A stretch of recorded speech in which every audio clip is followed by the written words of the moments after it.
Hello everyone, welcome to CSC now current affairs based series. इस series में हम लोग the Hindu, the Indian Express, PIB वगैरह को कवर करते हैं। मेनली द हिंदू, क्योंकि द हिंदू से ही मेजोरिटी क्वेश्चंस आपके करंट अफेयर्स वगैरह कवर्ड होते हैं। एंड ओवरऑल आप देखोगे वो सारे न्यूज़ जो हैं ऑलमोस्ट कॉमन ही रहते हैं, तो एवरेज आउट हो जाता है। जो आज आपके द हिंदू में आया, कल में भी इंडियन एक्सप्रेस में आ जाएगा, पीआईबी में आ जाएगा।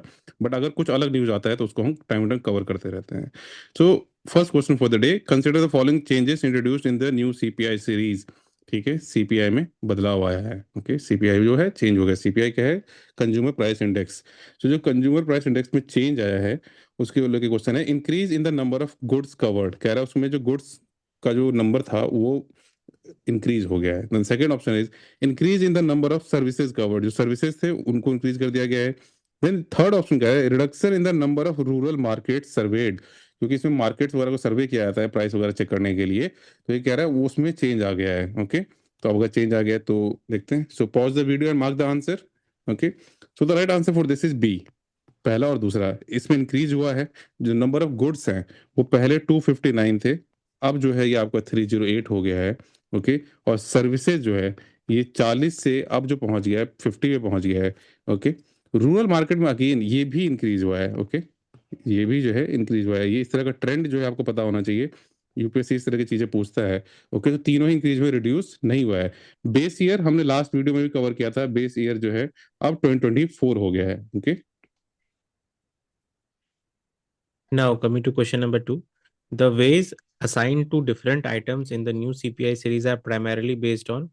तो आपके पास चार ऑप्शन है: A wholesale price index trend, B national sample survey 2011-2012 data, C household consumption expenditure survey 23-24, and D RBI's monetary policy committee recommendation. So please pause and mark your answer. Right. तो जो इसका correct answer है वो है B, national sample survey 2011-12 data. ठीक है, ये नहीं है. देखो यही कंफ्यूजन होती है, इसका आंसर सी होगा, हाउस होल्ड कंजम्पशन एक्सपेंडिचर सर्वे. हमने देखा है बार बार कि स्टूडेंट जो है बहुत कंफ्यूज हो जाते हैं, बट इसका करेक्ट आंसर जो है वो सी है, household consumption expenditure survey 23-24. और मॉस्पी जो है, ministry of statistics and programme implementation, इसके अंदर नेशनल स्टैटिस्टिकल ऑफिस जो है वो मेजर करता है. ये बताना होना चाहिए आप लोगों को, एग्जाम में पूछता है ये इस तरह का फैक्ट जो है। थर्ड क्वेश्चन अगेन इन्वायरमेंट का, और यूपीएससी ने पास में ई वेस्ट पे, सॉलिड वेस्ट मैनेजमेंट रूल्स पे, प्लास्टिक वेस्ट मैनेजमेंट रूल पे, इस पे क्वेश्चन पूछा हुआ है। सो इंपॉर्टेंट है। तो which of the following categories are included under the mandated four waste segregation under solid waste management rule 2026? कह रहे 2026 मतलब लेटेस्ट है। इस रूल में जो है चार कैटेगरी बना दिया। ठीक है, फोर कैटेगरी है। तो इन फोर कैटेगरी में कौन कौन से इंक्लूडेड है? Wet waste, dry waste, sanitary waste, hazardous waste. अभी चार है, आप इन चारों में से आपको बताना है कौन कौन से हैं। तो ऑप्शन आप देख सकते हैं। सो पॉज द वीडियो और मार्क द आंसर। ओके, सो इसमें आपको वेट और ड्राई का तो पता ही होगा। ठीक है, इतना लॉजिक लगा लेंगे। इसमें जो है सैनिटरी वेस्ट भी जो है वो भी कवर है। जो डायपर वगैरह हो गया, सैनिटरी नैपकिन वगैरह हो गए, वो भी कवर्ड है। लेकिन ये जो हैजर्डस वेस्ट है, आपको लग सकता है कि होगा, लेकिन ये नहीं है। इसमें हैजर्डस इंडस्ट्रियल वेस्ट जो है ये नहीं है। ओके, बेसिकली आप समझो कि हाउस होल्ड से जो निकल रहा है उसके लिए है। जो इंडस्ट्रियल वेस्ट है हैजर्डस वाले, उनके लिए कैटेगरी ही अलग है, उनके लिए रूल ही अलग है। ओके, तो इसका पार्ट नहीं है। जो म्युनिसिपल वेस्ट मैनेजमेंट रूल है उसका पार्ट नहीं है। तो 1, 2 and 3 will be the right answer. इसमें आपको ध्यान रखना है। अब स्पेशल केयर वेस्ट एक फोर्थ कैटेगरी जो है, तीन तो हो गया। ठीक है, फोर्थ कैटेगरी क्या होगा? तो फोर्थ कैटेगरी में जो है इसमें आपका आता है स्पेशल केयर वेस्ट। अब इसमें क्या है, जैसे घर से आपका बल्ब वगैरह निकलता है ना, तो उस तरह की चीजें हो गई। बल्ब हो गया, बैटरी हो गया, देन ड्रग्स हो गए, ड्रग्स एज इन मेडिसिन जो हो गए, नॉट द नशे वाला ड्रग, मेडिसिन वगैरह जो है वो भी वेस्ट में आ जाएंगे इसमें। Now, coming to question number four, with reference to constitutional status of Vande Mataram, consider the following statement. First, the Constitution of India explicitly mentioned the national song. Second, the fundamental duty under Article 51A refer only to national flag and the national anthem.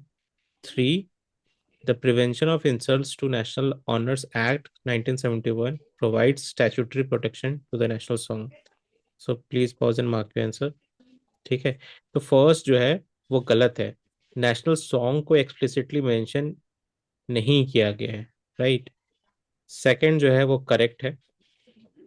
Fundamental duty article 51A उसमें जो first point है उसमें आपके national flag और national anthem के बारे में लिखा गया है।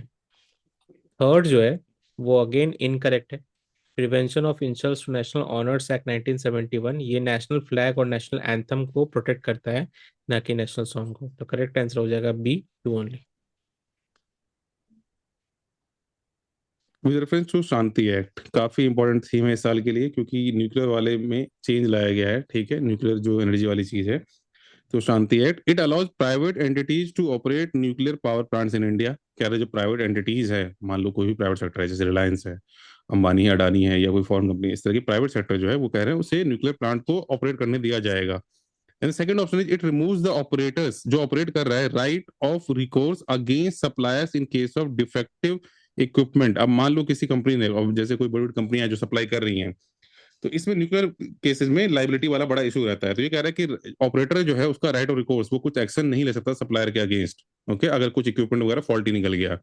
And third option is it removes all caps on liability for nuclear accident. कह रहे हैं अगर न्यूक्लियर एक्सीडेंट वगैरह हुआ, उसमें जो सारे कैप्स लाइबिलिटी के हटा दिए गए हैं। Okay, so pause the video and mark the answer.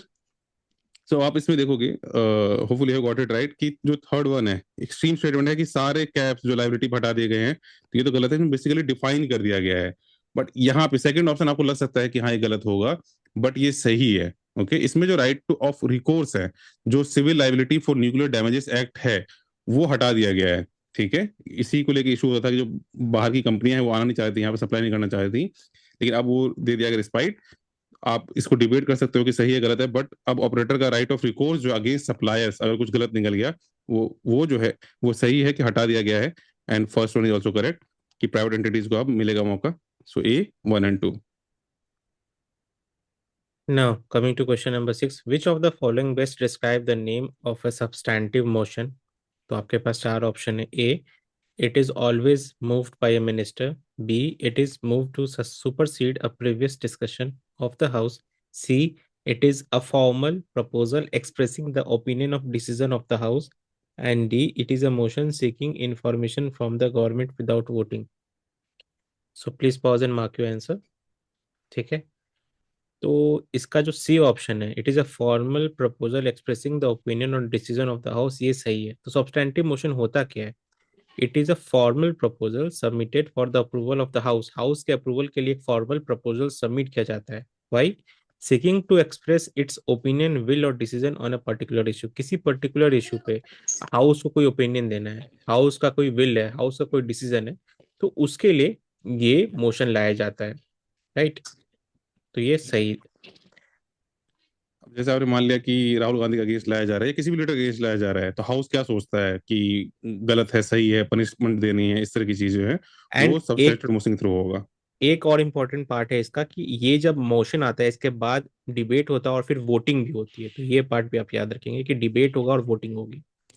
ये इनफैक्ट जो आप लोग लक्ष्मीकांत पढ़ रहे हो, ध्यान रखना है कौन से मोशन पे वोटिंग होती है, कौन से पे नहीं होती है वोटिंग। ठीक है, इंपॉर्टेंट है आपके लिए, इस डिटेल के थ्रू आप गो थ्रू कर सकते हो। The last question for the day, with reference to Maharshi Dayanand Saraswati. Okay, महर्षि दयानंद सरस्वती, ये न्यूज है, इंपॉर्टेंट न्यूज है, जैसे देख सकते हो आप, बिजनेस स्टैंडर्ड का न्यूज है। तो ही फाउंडेड आर्य समाज इन ईयर 1875, कह रहे हैं आर्य समाज उन्होंने फाउंड किया। Okay, then second option is he advocated a return to Vedas. उन्होंने कहा कि वेदा वाले टाइम, जो Veda, return to Vedas as the ultimate source of authority. ठीक है, उसको as ultimate source of authority माना उन्होंने वेदा को। Then third option is he supported caste hierarchy strictly based on birth. Okay, so pause the video, mark the answer. ठीक है, now the correct answer for this is A, one and two. जो third option है incorrect है। Now understand this thing, multiple videos and current affair series वगैरह सब चल रहे हैं, बट क्वेश्चन की फ्रेमिंग बहुत मैटर करती है। इसी तरह से क्वेश्चन फाउंड करता है, कौन सा ऑर्गेनाइजेशन कौन से ईयर में फाउंड किया, उनका बिलीफ क्या था, वो किस तरह के आइडियाज प्रोपेगेट करते थे। यही चीज, अब जैसे लाला लाजपत राय पे ऐसा क्वेश्चन पूछा जा चुका है, मल्टीपल लीडर्स पे ऐसे क्वेश्चन पूछे जा चुके हैं। तो आपको समझना होगा, जो न्यूज में चल रहा है क्वेश्चन उसी पे आएगा, बट कैसा आएगा। सिर्फ ये पढ़ लेना कि 202nd बर्थ एनिवर्सरी है, इससे काम नहीं चलेगा। तो इसके लिए जरूरी है क्वेश्चन के एमसीक्यू किस तरह का प्रैक्टिस करना है आपको। डेली आप 7-8 MCQ, we are running around 7-8 MCQs daily. इतने एमसीक्यूज आप करते चलो, लास्ट में पीडीएफ से रिवाइज कर लेना। Rest assured you will easily handle most of the questions of the current affairs. So इसमें जो है आपका right answer is a 1 and 2। आज 7 ही क्वेश्चन है, नॉट 8 क्वेश्चन, बहुत टॉपिक्स बहुत कम थे।